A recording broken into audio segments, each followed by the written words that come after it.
Fala galera, tudo bem? Meu nome é Eric, seja muito bem-vindo ao canal.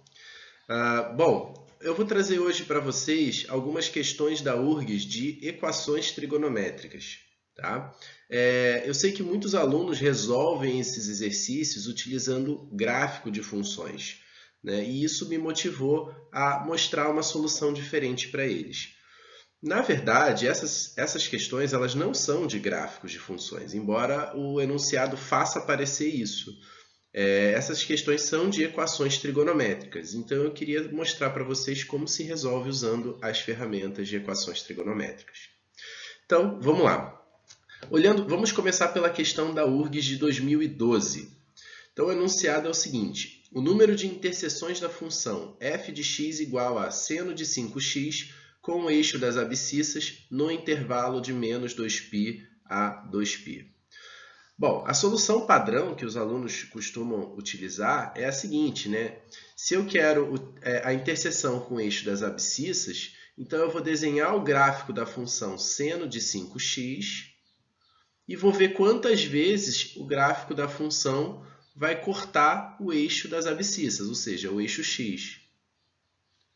Ok? Então, vai desenhar o gráfico aqui e vai tentar contar quantas vezes ela corta o eixo das abscissas, quantas interseções com o eixo das abscissas nós temos. Ok? Bom, essa estratégia ela tem algumas falhas. Por exemplo, quando você faz isso, você está até contando o número de interseções, mas você depende que a sua figura seja boa, ela esteja numa escala correta, que você saiba desenhar o gráfico corretamente. Se você desenhar o gráfico fora de escala, você pode cometer erros grosseiros. Normalmente, a URGS coloca intervalos até números bons, né? Como, por exemplo, de menos 2π até mais 2π. Esse número é bom, é fácil de desenhar. Mas já teve situações em que a URGS colocou intervalos ruins, como, por exemplo, uma questão antiga que ela botou de menos 16π sobre 3 até 16π sobre 3. Isso já foi cobrado na URGS numa prova antiga.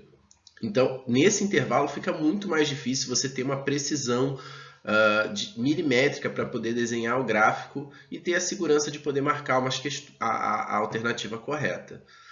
Um outro problema que pode acontecer é que ele pede o número de interseções, ok, mas ele poderia fazer outras perguntas que você não conseguiria resolver utilizando a ferramenta gráfica. Você teria que realmente resolver a equação, achar cada uma das interseções. Por exemplo, se ele pedisse a soma das soluções. Se ele pedisse a soma das soluções, você teria que efetivamente resolver a equação. Ok? Resolver a equação e achar cada uma das interseções.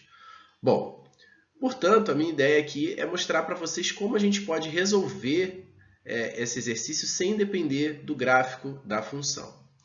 Primeiramente, eu preciso que vocês entendam que se eu quero achar interseções da função com o eixo das abscissas, o que isso significa?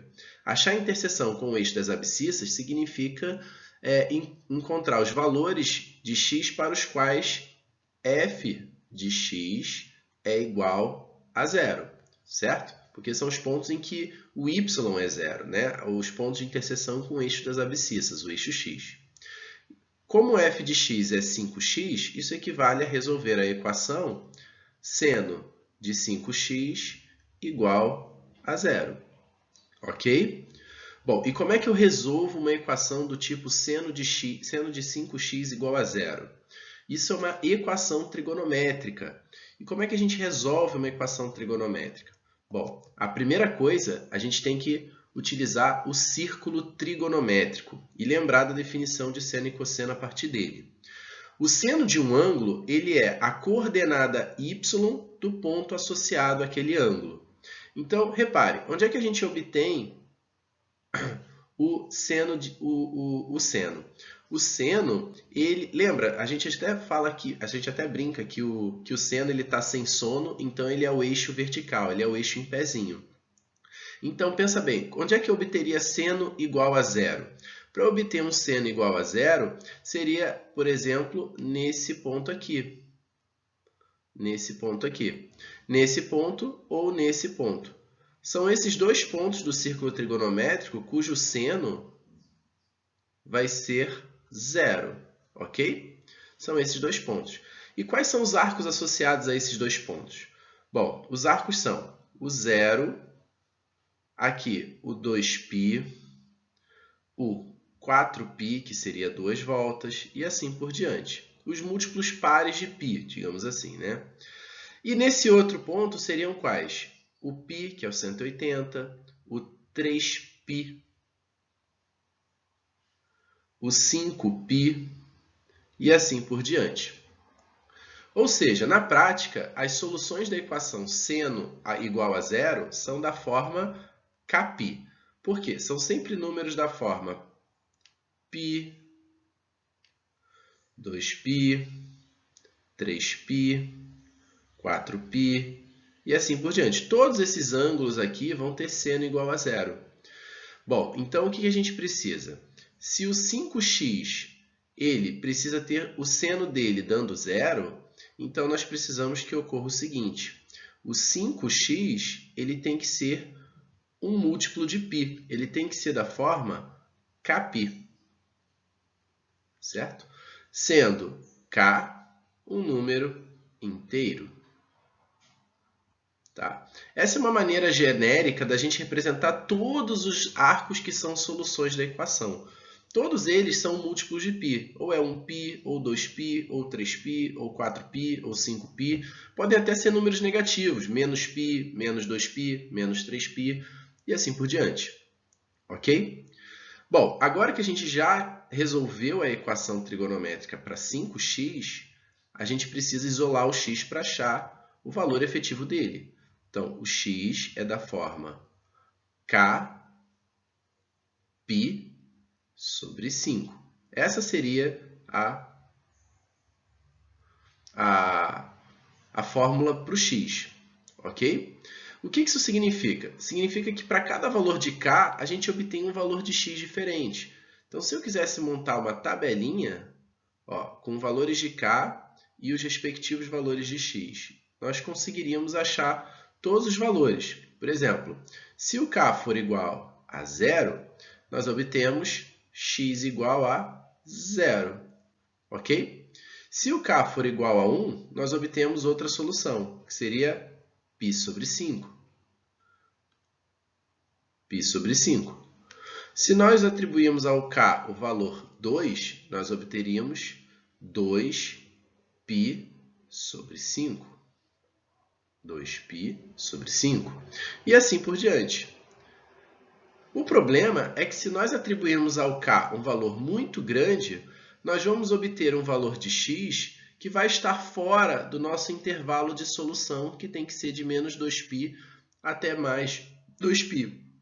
Ok? Então, nós precisamos saber quais valores de k que vão nos retornar valores de x dentro do intervalo de menos 2π a 2π. Então, como é que a gente poderia descobrir isso? Bom, a ideia é a seguinte. A gente precisa que o x esteja entre menos 2π e 2π. Certo?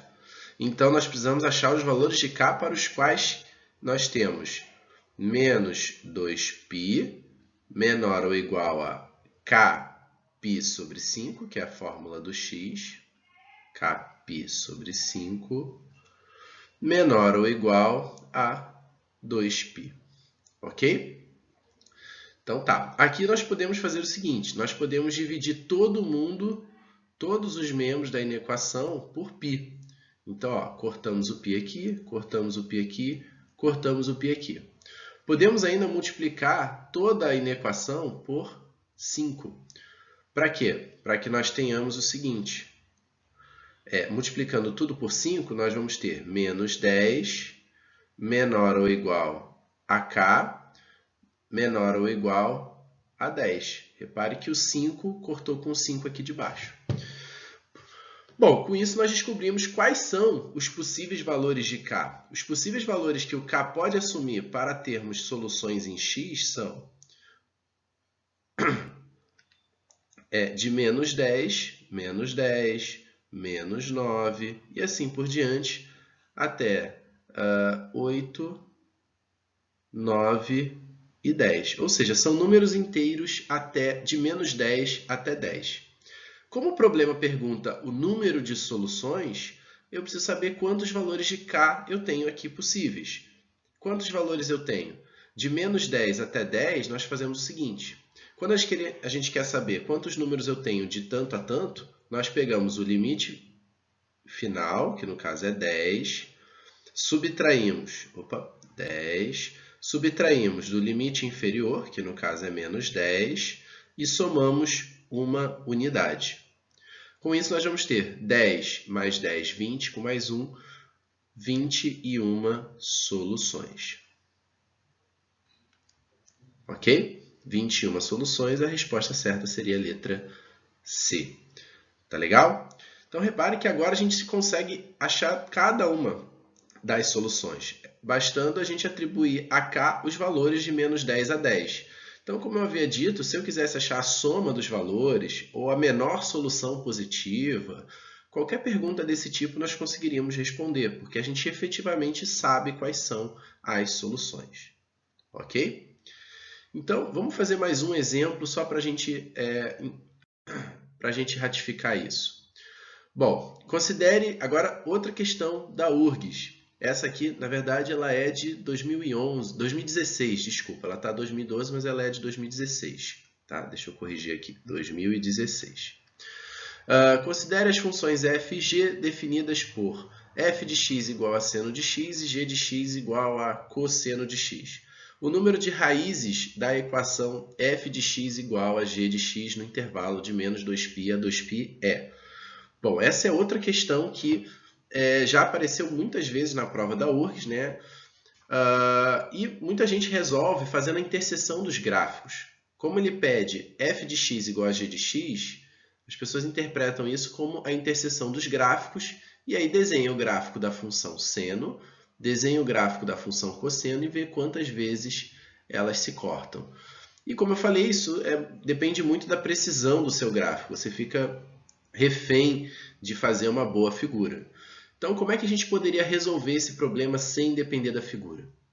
Bom, como o enunciado já disse, a gente quer resolver a equação f de x igual a g de x, certo? Mas f de x é seno de x. Então, seno de x e g de x é cosseno de x. Então, seno de x é igual a cosseno de x. Bom, como é que a gente pode resolver essa equação? Uma maneira simples de resolver essa equação é, notando que, como o cosseno de x não é zero, porque se cosseno de x fosse zero, o seno obrigatoriamente seria mais ou menos 1, né? E essa igualdade seria impossível. Então, nós podemos dividir ambos os lados por cosseno de x. Quando a gente divide por cosseno de x, nós obtemos seno de x sobre cosseno de x igual a cosseno de x sobre cosseno de x. Cosseno de x. Beleza. Nesse caso, cosseno de x corta com cosseno de x, sobra 1 do lado direito. E do lado esquerdo, nós temos seno sobre cosseno. Isso aqui já é conhecido nosso, né? É a nossa querida tangente. Então, nós ficamos com a equação trigonométrica tangente de x igual a 1. Ok? Bom, se eu quero resolver a equação tangente de x igual a 1, o que eu tenho que fazer? Eu vou para o círculo trigonométrico, só que agora, no círculo trigonométrico, eu vou ter que adicionar o nosso, além do eixo x e y, nós vamos ter que adicionar o eixo t, que é o eixo que indica a tangente do ângulo. Então, vamos lá. Como é que eu faço para resolver a equação tangente de x igual a 1?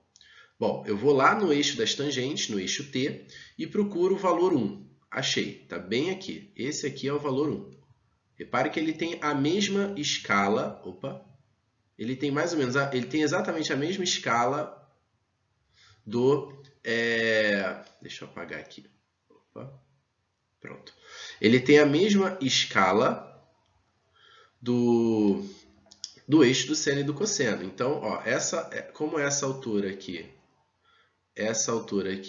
mede 1, que é o raio do círculo, essa altura tem que medir 1 também, ok? Mas o que nós estamos buscando? Nós estamos buscando quais os ângulos cuja tangente dá 1. Ou seja, como é que a gente obtém isso? A gente faz o seguinte, eu vou pegar o ponto que tem tangente 1 e ligar ele no centro da circunferência. Opa, tá horrível, né? Bom, assim nós vamos encontrar dois ângulos.